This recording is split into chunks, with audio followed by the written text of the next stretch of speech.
Oke, halo KMPKU semua. Selamat datang di acara Bincang Politik, ngobrol-ngobrol politik santai asik bareng Departemen Kajian Aksi Strategis Ormawa Eksekutif PKU. Dan tentunya kita bakal selalu ditemani oleh gestar-gestar yang menarik. Nah, di sesi pertama Bincang Politik kali ini, gue Fatan sebagai host bakal ditemani oleh salah satu gestar yang menarik banget nih, dimana beliau ini merupakan mahasiswi salah satu sekolah tinggi ilmu hukum di Betul. Jakarta dan juga merupakan seorang duta inspirasi Jakarta nih teman-teman. Wah, keren banget. Langsung aja kita panggil Nadia. Oke, boleh kenalan diri, Nat? Halo semua, perkenalkan saya Nadia Suci Rasmati, biasa dikenal Nadia. Tadi sudah disebutkan juga asal kampusnya, mungkin lebih diperjelas, yaitu dari Sekolah Tinggi Ilmu Hukum IBLAM. Apa sih IBLAM? IBLAM adalah Institute Business Law and Management. Oh, jadi ada singkatannya Bapak Iya, dia. betul. Iya, menarik. Tadi juga disebutin dari Duta Inspirasi. Alhamdulillah sekarang juga sedang mengemban amanah baru, yaitu Duta Inspirasi Indonesia, perwakilan dari DKI Jakarta. Wah, gila. Udah diperluas ya, lingkupnya udah nasional gitu. Alhamdulillah. Iya. Kalau boleh tahu, tadi naik apa, Nat? Kesini, Nat? Naik motor. Naik sama motor, teman. Iya. gitu. Macet nggak tuh di Dramaga? Lumayan sih, tapi alhamdulillah tepat waktu kan jam 8.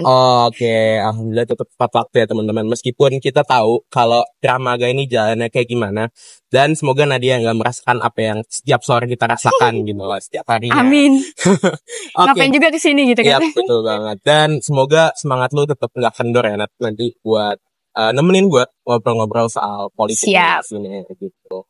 Nah, Nat, tadi lu kan katanya sekarang lagi ngemban amanah sebagai duta inspirasi Indonesia berarti ya, perwakilan DKI Jakarta. Betul. Boleh diceritain nggak sih sebenarnya duta inspirasi itu apa dan gimana perjalanan supaya bisa mencapai itu gimana?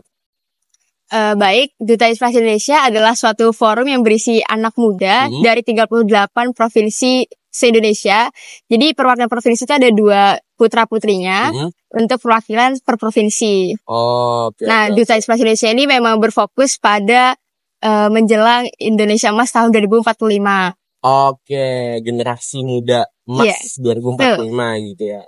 Duta Inspirasi Indonesia ini juga ada 5 program unggulan, yaitu dari YouTube, Millennials Inspirasi, yaitu Instagram, lalu juga ada library, lalu juga ada podcast, dan juga ada TikTok. Jadi kita membuat tentang edukasi video ataupun menginspirasi kepada generasi muda secara luas di sosial media. Oke. Lengkap banget berarti ya kegiatan Duta Inspirasi itu. Oh iya, kami juga dinaungi oleh Kemenpora RI. Jadi langsung dari pemerintah nih teman-teman dinaunginya. Oke, Nat, tadi lu kan sempat singgung soal generasi muda. Gitu.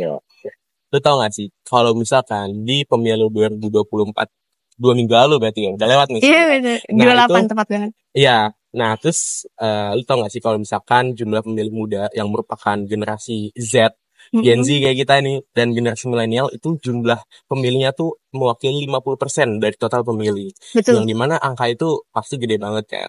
Nah, kalau lu melihat dari angka itu, berarti sebenarnya seberapa berpengaruh sih suara kita terhadap paslon-paslon yang kemarin ikut berkampanye? Baik, dari data box itu juga dilansir suara dari generasi milenial dan juga generasi Z itu sebesar 60% lebih ke atas. Dan juga dari data Jawa Barat gitu, itu melebihi 69,3%.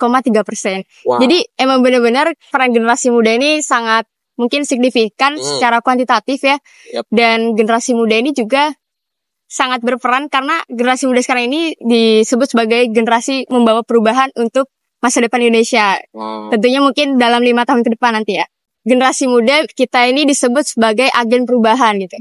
Nah, pada sejarah pun juga sudah disebutkan oleh pidato Insinyur Soekarno-Hatta, yaitu seperti beri aku 10 pemuda maka akan keguncangkan dunia. Jadi emang benar-benar peran pemuda itu di Indonesia sangat berperan gitu. Karena nanti pada tahun 2045 pun Indonesia memegang itu generasi muda, generasi kita gitu. Bukan lagi generasi ayah kita, ibu kita. Pasti teman-teman juga relate lah ya buat apa yang disampaikan oleh Nadia tadi gitu loh. Nah, Nat, ngomongin soal generasi kita nih, Gen Z lah khususnya gitu.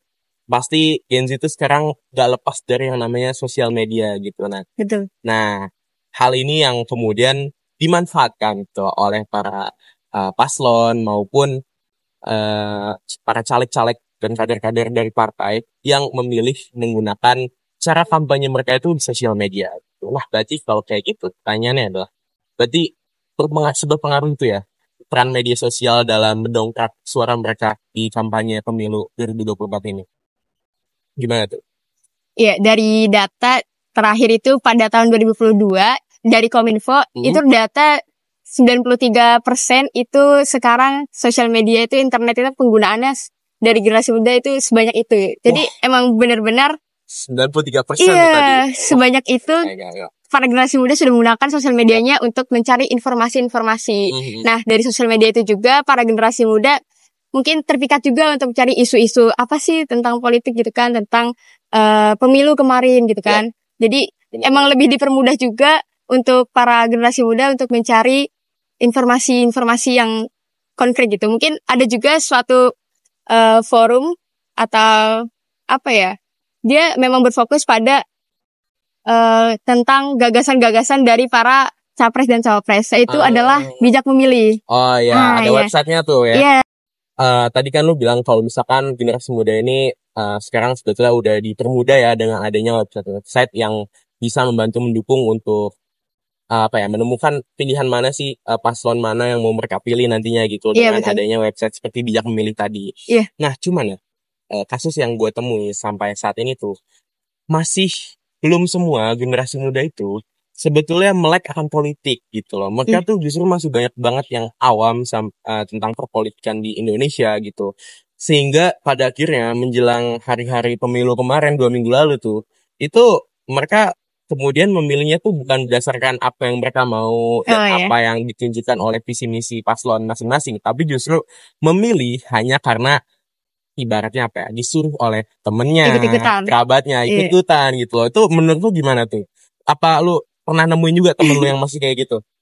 Kalau di sekitaran mungkin ada ya beberapa kayak, aduh bingung pilih yang mana, kayak lu pilih apa, ikut-ikut, jadinya ya udah deh ini aja, tanpa mereka mencari kayak visi misinya, terus tujuannya, dan juga tentang pengalaman-pengalaman secara menjabatnya gitu ya.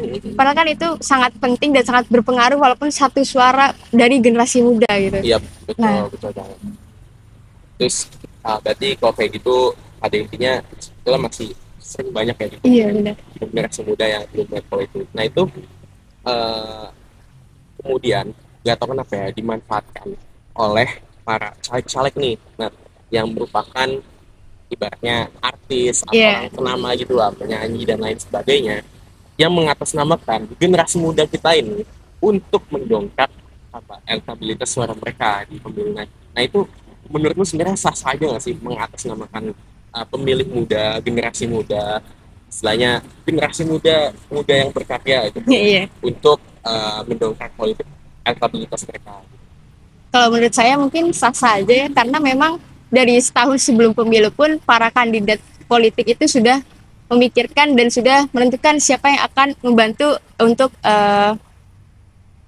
mempromosikan mungkin ya, mempromosikan capres dan cawapresnya. Kayak mungkin artis yang memiliki followers dan pengikut terbanyak gitu. Kan itu juga sangat berpengaruh untuk para pengikutnya mengikuti idolanya gitu. Kayak idola gue pilihnya ini gitu. Nah pasti dia juga mungkin akan mengikuti gitu. Jadi mungkin sah-sah aja, cuman terkadang dari kandidat politik ini apakah memang memberikan peluang untuk anak muda atau malah hanya membuat suatu komoditas gitu. Dan apakah peran generasi muda ini sangat signifikan gitu. Yang padahal peran generasi muda ini mungkin tidak semuanya memahami isu politik. Jadi belum semuanya terlalu melek terhadap politik gitu. Ya betul. Berarti pada intinya menurut lu ini sah-sah aja, yang penting apa yang udah dijanjikan oleh mereka tuh beneran terlaksana gitu, beneran bisa mewakili generasi muda nantinya kita nanti gitu, ketika mereka udah menjabat di Senayan gitu. Kuncinya sih yang pertama dari diri sendiri gitu ya. Kita harus lebih sadar kepada politik Indonesia gitu, apalagi nanti pada tahun 2045 ini kan udah 2024 gitu. Mungkin nggak terasa waktunya nanti. Iya betul. Kayak nanti kita mungkin yang menjabat gitu kan. Jadi emang benar-benar harus dari sekarang. Kalau tidak dari sekarang kapan lagi gitu. Dan kalau bukan generasi muda siapa lagi gitu. Nah, jadi boleh didengerin ya teman-teman KMPKU. Peran kita tuh besar banget sebetulnya buat generasi emas 2045 nanti. Oke, nah tadi kita udah ngomongin soal cara kampanyenya paslon-paslon dan caleg-caleg selama pemilu kemarin. Iya. Dan kebetulan juga nih pemilu kan udah lewat sebetulnya, udah lewat 2 minggu teman-teman. Iya betul. Kita tag videonya sekarang tanggal 28. Nah itu bisa dibilang data hasil pemilu itu kan udah keluar ya, baik yang dari quick count-nya maupun yang resmi real count dari KPU itu sendiri. Yeah. Yang dimana dari hasil real count sementara yang sebenarnya angkanya udah 80% sih tadi gue cek di website KPU.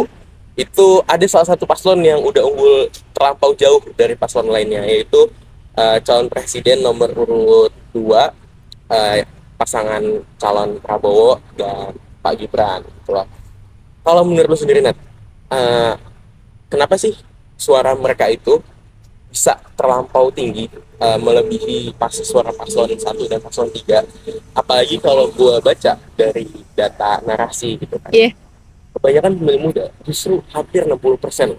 60% itu memilih pasangan calon nomor urut 2 di pemilu kemarin. Itu berarti yang apakah bisa lu bilang strategi kampanye mereka yang gimmick, gemoy dan lain sebagainya itu berhasil atau gimana tuh Nat? Yeah. Kalau yang kita lihat mungkin ada suatu dukungan kali ya dari Jokowi dan juga Gibran. Kan karena pengikut Jokowi dan pendukungnya itu memang cukup banyak. Jadi karena itu generasi muda mungkin kayak ya udahlah, presiden kita aja, presiden sekarang kan masih Pak Jokowi ya. Mereka memilih paslon 02 gitu. Mungkin dari situ juga terikut. Dan juga pas selama kampanye dan juga debat, para paslon 02 itu sangat mendukung UMKM Indonesia gitu. Salah satunya pada Gibran, dia yang kayak selalu memakai sepatu dan juga jaket mungkin ya, yang mendukung UMKM Indonesia, brand-brand lokal gitu ya. Iya, kan kalau kita memang sadar terhadap penampilan gitu ya, itu juga mungkin terpengaruh gitu. Dan juga paslon 02 ini membantu dan juga mendukung dari para kaum wibu gitu.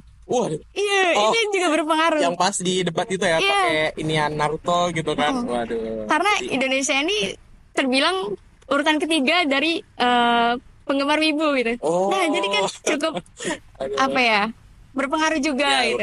Iya. Banget malah. Iya, lalu juga memang suatu kampanye itu digitalisasi yang dimana juga sekarang adalah era digital dan juga teknologi informasi itu semakin meningkat dan canggih. Dan paslon 02 itu memang berfokus pada perbaruan-perbaruan dari era digital ini gitu. Digitalisasi dan hilirisasi gitu kan konsep utamanya mereka. Nah, terus juga benar sih apa yang disampaikan, gue juga sempat baca kalau tingkat kepuasan masyarakat terhadap pemerintahan Jokowi itu 80% loh. Iya, karena itu sangat berpengaruh juga kan. 80% itu angka yang cukup besar ya. Dan juga tadi sempat mention soal istilahnya atribut-atribut yang dipakai. Itu kan sebetulnya sebuah gestur yang kelihatannya kecil tapi ternyata dampaknya besar. Dampaknya besar. Sangat membantu UMKM Indonesia gitu kan. Betul banget. Nah, berarti kalau dari lu sendiri itu sebenarnya sah-sah aja tuh, atau bahkan justru mendukung banget cara kampanye yang menggunakan lokal brand dan lain sebagainya gitu? Sebenarnya kalau dari para capres dan cawapres itu memang sudah memiliki strategi kampanye sendiri gitu kan. Nah, mungkin kalau 02 ini memang berfokus pada itu UMKM. Jadi dia bisa menarik para pengusaha-pengusaha ataupun UMKM Indonesia yang memang memiliki brand-brand lokal. Jadi memang paslon 02 ini sangat membantu gitu ya. Jadi sekarang itu ya, di pemilu 2024 ini setiap paslon tuh ternyata ada tim ses pemenangan cara kampanye masing-masing. Jadi kayak strategi mereka dalam berkampanye tuh ternyata udah ada tim khususnya gitu. Beda mungkin dengan pemilu 2009, 2014 yang mana masih berfokus pada lokalisasi gitu ya, langsung turun ke masyarakatnya gitu lah. Jadi emang ternyata berpengaruh itu ya cara kampanye dalam mendongkrak suara pemilu kita di 2024 kemarin. Nah, kalau gitu sekarang gue mau bahas soal ada nggak sih peran generasi muda yang harus kita lakukan untuk ibaratnya mengawal jalannya pemerintahan baru nih teman-teman selama 5 tahun ke depan. Karena kan ya kalau boleh gue bilang sih emang udah hampir pasti kita bakal tahu calon presiden dan wakil presiden kita nanti siapa. Dan ada nggak nih pesan dari lo buat para generasi muda untuk mengawal jalannya pemerintahan nanti? Oke, seperti yang kita lihat kan mungkin udah unggul di 02 dan tidak akan terjadinya 2 putaran gitu. dan kemungkinan akan tetap untuk paslon 02. Nah, peran kita sebagai generasi muda itu harus tetap kritis dan juga harus tetap melek kepada politik Indonesia. Kita harus menagih terus nih janji-janjinya gitu kan. Kayak misalnya memberikan makan, iya gitu. Itu mungkin juga memang berpengaruh juga pada generasi muda dan para masyarakat yang memang membutuhkan gitu. Dan kita juga perlu lihat makanan apa sih yang dia berikan gitu kan, apakah memang benar yang bergizi gitu, dan apakah ada jadwal tertentu pada pembagian makanan itu, karena itu kan salah satu visi dari mereka gitu kan. Nah, kita sebagai generasi muda harus tetap melek dan juga harus tetap kritis gitu. Jangan seperti mungkin pada pemilu kemarin kita tidak ingin tidak ingin ikut tahu gitu, kayak ya udahlah ya gitu. Nah, karena itu kita harus terus mengetahui dan juga merekam jejak para capres dan cawapres ke depannya nanti. Oke, benar. Setuju banget sih gue. Nah, terus tadi apa yang lo sampaikan itu sebenarnya udah bagus banget. Kita balik lagi ke poin di mana generasi muda kita sampai saat ini belum semuanya itu bisa paham atau melek dan ikut isu-isu politik yang ada di Indonesia gitu. Nah, itu sebenarnya ada nggak sih seharusnya peran pemerintah yang bisa dijalankan supaya generasi muda itu setidaknya tuh terbuka lah gitu pikirannya untuk ikut melek terhadap politik di Indonesia. Gimana tuh? Oke. Kalau pada pemilu kemarin sebenarnya sudah beberapa TPS ya itu melibatkan para generasi muda untuk menjadi mungkin Bawaslu dan juga saksi. Nah, itu juga udah menjadi salah satu peran pemerintah dalam mengaktualisasi peran generasi muda gitu pada pemilu dan politik.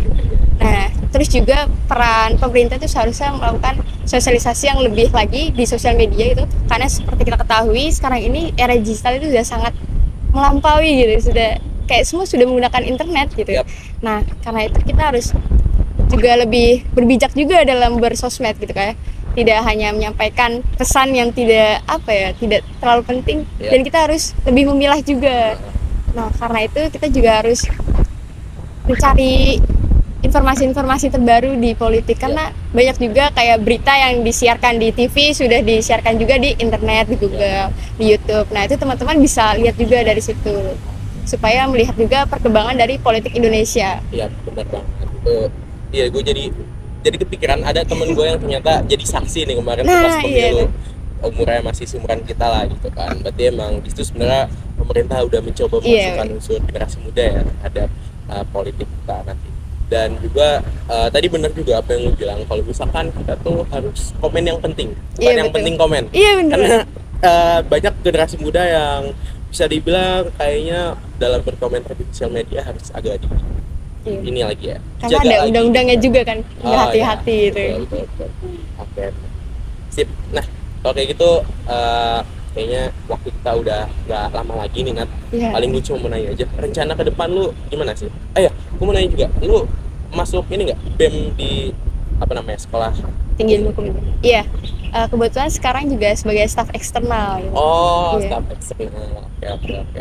Ada rencana ini nggak pindah haluan gitu ke depannya, mau masuk kastrapnya STIH gitu kan, atau gimana tuh? Kemungkinan belum tahu sih ya. Cuman kayak lebih ingin berfokus pada organisasi luar itu. Jadi semester awal ini lah belajar dulu di dalam kampus. Tapi pada intinya tetap harus ngawal pemilu. Iya, betul banget, harus itu. Ya. Dan jangan lupa teman-teman, berarti kita bisa simpulkan nih kalau misalkan titik kemarin kita mencoblos untuk pertama kalinya, udah hilang nih tinta gue. Iya bener, pertama kali. Udah nggak ada. Udah nggak ada juga. Oke, itu jangan sampai kemarin itu bisa dibilang jadi titik terakhir kita dalam memilih pemimpin gitu. Justru itu tuh sebenarnya cuma titik puncak. Iya.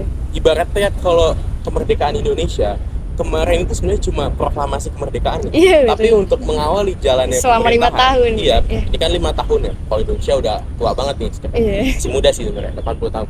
Itu harus dijaga dengan baik dan diisi dengan makna-makna yang memang penuh dengan hikmat gitu lah teman-teman. Jadi intinya dari kita semua, gue juga mewakili Departemen Kastrat nih kan. Intinya kita harus bisa melek terhadap politik Indonesia dan tetap mengawal jalannya pemerintahan selama 5 tahun ke depan gitu lah. Oke. Kalau dari lu sendiri tadi rencana berarti selain ngejar ke organisasi di luar kampus, ada nggak sesuatu yang mau lu kejar gitu, entah di akademik kah atau gimana tuh? Mungkin berfokus pada cita-cita ya. Apa tuh cita-citanya? Insya Allah pengen jadi seorang pengacara. Wah, ataupun membuka iya. kantor hukum yang memang dapat membantu apa ya, teman-teman sebaya mungkin ya. Jadi kita membuka peluang kerja untuk mereka. Ya, ingin menjadi seorang pengacara yang memang ingin membantu para masyarakat yang membutuhkan jika memang ada suatu masalah gitu kan. Kadang bingung kayak nggak bisa berbicara gitu. Iya, bener. Karena itu kita harus juga mempelajari, karena kan nanti kita juga ada magang gitu. Nah dari situ mungkin banyak belajar dari situ, dan nanti setelah kita sudah lulus mungkin ya, dan nanti ketika beracara mungkin tidak kaget lagi gitu. Jadi kita sudah mengetahui basic-basicnya lah setidaknya. Kita bisa memahami terkait isu-isunya dan juga mencari data-datanya dari para korban gitu mungkin ya. Bentar, gue lepas kacamata dulu, ini agak berembun ya. Berarti kalau tujuannya lu tuh udah mulia banget sih, gue sangat-sangat dukung lah apa yang mau lu kejar nantinya. Terus kalau misalkan yang tadi lu bilang mau membantu masyarakat dalam menangani kasus-kasus misalkan berkali kena kasus hukum gitu, itu jatuhnya kalau di hukum gue pernah nonton nih satu series hukum gitu, teman-teman adalah pasti tahu namanya Better Call Saul, itu namanya kasus pro bono ya atau apa tuh? Kalau yang disampaikan itu sebenarnya saya belum nonton gitu. Iya. Kalau yang gue tahu kan pokoknya kalau kasus pro bono itu kita jadi pengacara yang tidak dibayar tapi membantu masyarakat. Oh iya, ada juga. Ya secara cuma-cuma lah gitu, secara sukarela gitu. Oke, benar. Dan yaudah, makasih banyak Nat udah menemani kegiatan bincang politik kita hari ini, dan semoga apa yang lu kejar di mungkin 5 tahun ke depan ini sejalan dengan apa yang mau kita kawal nih teman-teman oleh jalannya pemerintahan 5 tahun ke depan. Amin ya kan. Dan semoga apa yang lu impikan bisa terwujud lah. Amin. Dan semoga kita bisa bertemu di lain waktu ya Nat. Makasih banyak dan sampai jumpa di lain waktu. Semoga nanti pulangnya nggak macet ya teman-teman. Kalau siang belum macet kan ya? Iya, harusnya. Kalau sore sih kayaknya lu bisa masuk. Udah wassalam ya. Oke, dah, thank you Nadia dan thank you teman-teman yang udah nonton KMPKU. Kita akan berjumpa di sesi berikutnya. Dadah.